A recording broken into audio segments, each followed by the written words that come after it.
আসসালামু আলাইকুম। আজকে আমি কাঁকরোল এবং ডাল দিয়ে খুবই মজার একটি রেসিপি বানিয়েছি। এটা গরম ভাত দিয়ে খেতে খুবই অসাধারণ লাগে এবং বানাতেও খুব সহজ এবং কম উপকরণেই বানানো যায়।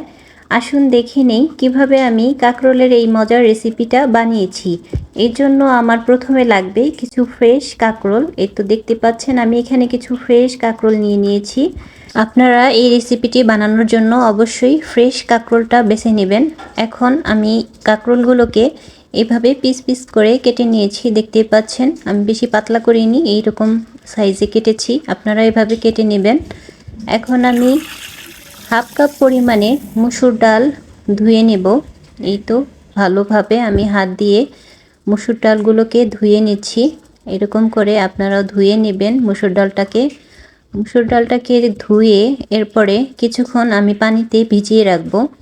ভিজিয়ে রেখে এরপরে আমি এই মসুর ডালটাকে আমি ব্লেন্ডারে ব্লেন্ড করে নেব। দেখতে পাচ্ছেন আমার ধোয়া হয়ে গেছে, এখন আমি ব্লেন্ডারে ব্লেন্ড করে নিয়েছি।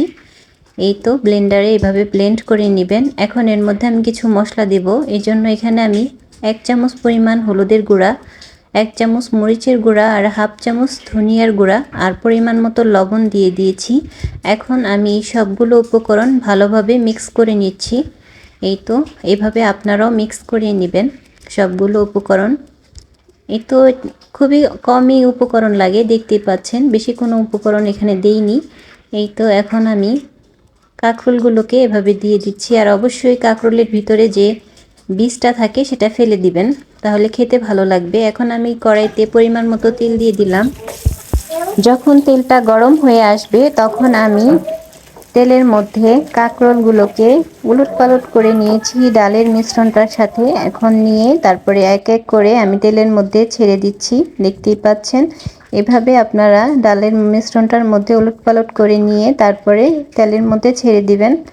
এই তো আমি সবগুলো ছেড়ে দিয়েছি তেলের মধ্যে। এখন আমি উলটপালট করে এগুলোকে ভেজে নেব। দেখতে পাচ্ছেন আমি এক পাশ হয়ে গেছে, এখন অন্য পাশ এভাবে উল্টিয়ে দিচ্ছি। আপনারা সেম প্রসেসে এভাবে করে নেবেন। আর অবশ্যই এই কাজটা আস্তে আস্তে করতে হবে, চুলার আঁচটা মিডিয়াম করে রাখতে হবে, না হলে উপর দিয়ে পুড়ে যাবে আর ভিতরে কাঁকরোলটা কাঁচা থেকে যাবে। এজন্য চুলার আঁচটাকে মিডিয়াম করে আস্তে আস্তে সময় নিয়ে এটাকে ভাজতে হবে। চুলার আঁচটা কোনোভাবে বাড়িয়ে দেওয়া যাবে না, তাহলে উপর থেকে হয়ে আসবে এবং ভিতরে কাঁচা থেকে যাবে। অবশ্যই আপনারা এই কাজটি করবেন, এভাবে উলটপালট করে ভেজে নিতে হবে যতক্ষণ না পর্যন্ত সুন্দর একটা কালার চলে আসে। এই তো সুন্দর একটা কালার চলে আসছে। এই তো কাঁকরোলগুলো ভাজা প্রায় হয়ে এসেছে। এখন আমি কাঁকরোলগুলোকে এক এক করে উঠিয়ে নেব।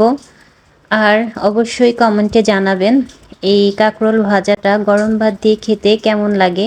আর অবশ্যই আমার চ্যানেলটিকে সাবস্ক্রাইব করে লাইক কমেন্ট শেয়ার দিয়ে পাশে থাকবেন, যেন এইরকম আরও নতুন নতুন ভিডিও আপনাদেরকে উপহার দিতে পারি।